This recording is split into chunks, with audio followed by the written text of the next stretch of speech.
Hello class, thanks for clicking on my video. Thanks to the glory of the internet, we can watch this from day or night at home, and we don't have to be in the same room to give the speech. My name is Jake, and my topic for the speech is going to be telling a story as a leader. It was a nice little thing that we read in chapter 1, and I felt like I really grew. It made me bring up fond memories of being in retail management. It feels like a forever ago, different lifetime for me, as I've been out of retail for the last 2 years, and I'm now working in a bank, and it's just a total different kind of animal. Retail on its own is just, it can be torture for some months of the year. For the where I was, my line of work, where I was doing, I was an office supply store. So the months of August through September were the brutal months, and then the cakewalk after that was doing the November through December shift. That, you know, back to school rush was just actually completely bonkers in my opinion. It was kind of fun to work, and then you got the Black Friday on Thursday, and then you go all the way up to the holiday season of Christmas, with it ending on Christmas Eve. So it made me bring back fond memories of working as a retail manager, and I kind of looked at the looked into the book. I'm like, hey, I remember doing some of these actions. Like, it talks about how a leader as a storyteller likes to spark the action with their team. When I introduce myself and when after I hire someone, I always made it a point to humanize myself. I did not want to show them that I was a corporate bot, corporate stooge. I wanted to show, hey, I'm a person just as much as you, and I didn't want to get them all afraid, and I didn't want them to see me as that strict manager. I want them to not feel like they're forced to work and working in fear. I wanted them to be relaxed, and usually I got the best results when I had my team at the relaxed, because we all know each other, and we just know, hey, he's joking when he's saying, hey, get those, stack all those pallets. I would say something sarcastic like that, and then it just brought a little bit of joy. And sometimes when I would spark the action, to get something going, when I was probably within my first 3 months of being in retail management, of course I had my nice shaggy little facial hair back then too. I made it, because my store was way, way, way behind on their goals for signups. So I threw down the challenge to my team, like, hey, I'm going to spark this action. Hey guys, if you get 75 plus signups, I'll shave my face. If you hit 100, I'll get a pink mohawk. Unfortunately, did not get to have the pink mohawk, but I did have to walk around with a naked face for up to 2 weeks, which made everyone else kind of giggle and laugh, like, hey, this manager, he's actually showing that he's compassionate and showing who I really am. I'm not some stooge. I'm just like them. I'm just, unfortunately, in charge of them. That's how I kind of put it too. And I always like to communicate what my brand was. What did I want them to get done? Like, who am I? And also transmitting my values. And what do I believe? So I know it was retail. I know most of my people I hired were between the ages of 18 to 30. Typically, those are the ages of high school age to college age. People who are just trying to make quick money while they're in school. This is not their forever job, and I really hope it wasn't going to be their forever job, to be honest. And I always kind of build them with the disciplines of, hey, work hard even if the job is not the greatest. Just come in with that positive attitude. You're gonna, we're not gonna revolutionize, the market, but just come in and act like you're gonna, work hard and bring the energy. You're just gonna build up on that momentum for your rest of your life, so you can kind of have that readiness to take on the world.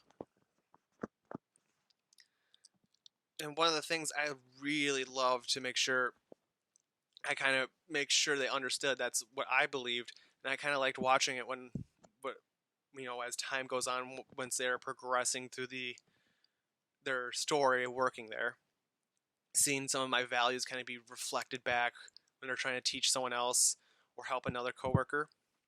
It was nice to see those kind of values getting shown in that way. The other one was fostering collaborations. So I always encouraged, if you don't know the answer, don't make it up. Try to reach out and find the answer. Usually your coworkers who've been there for a long time knew the answer. So I always made sure people kind of did some, fun when like on the slow nights.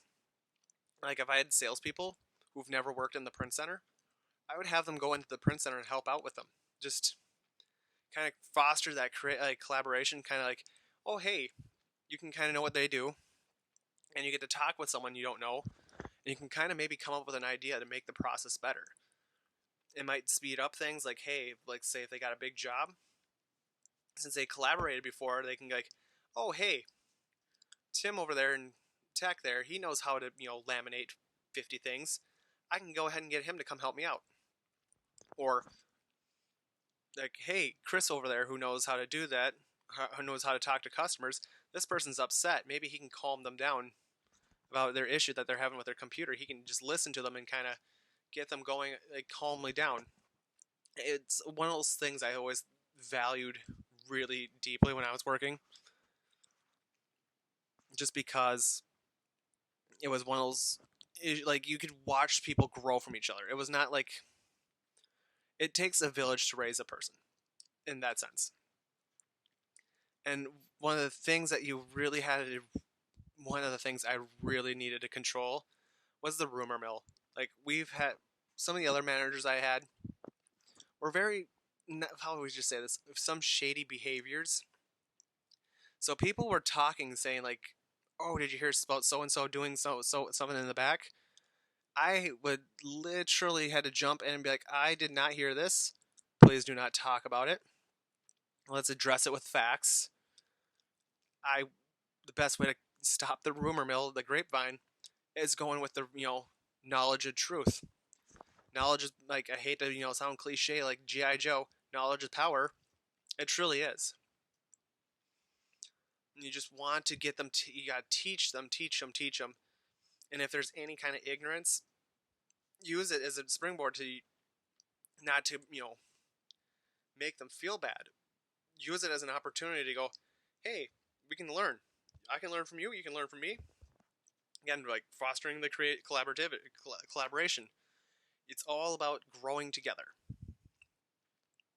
And one of the things, the last thing that really, really brought it home for me is leading people into the future. You all know that you're not going to be the manager forever.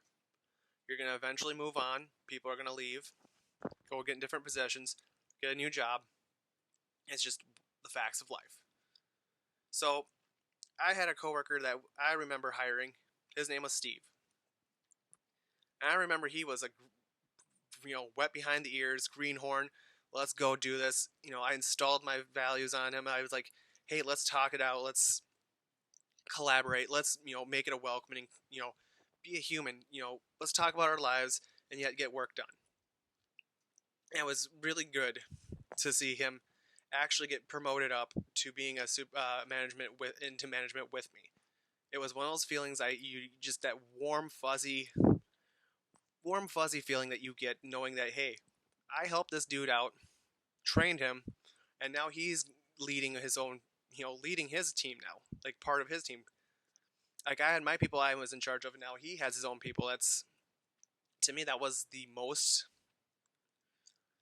rewarding. That's the word I want to use. It's rewarding. And you got to lead people into the future. You got to train your next up and coming leaders.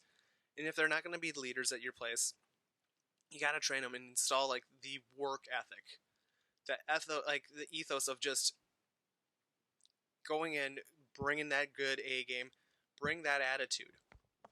I mean, yes, it is retail.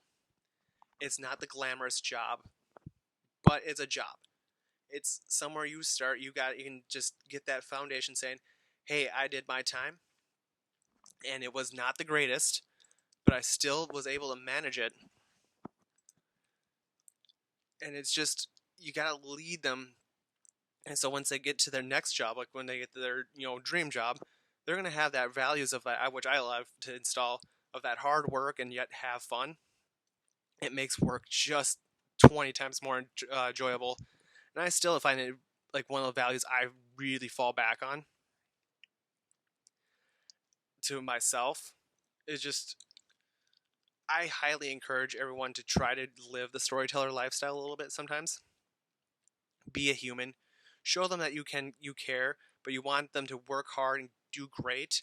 And just be sure you train the next upcoming people, even if it's a classmate, even if it's a friend or a coworker. Take the time. Have fun. Life doesn't have to always be serious. Just be a human. Be a good leader. Show that you care. Show them that you're one of them. Have a wonderful, safe rest of the semester. Bye.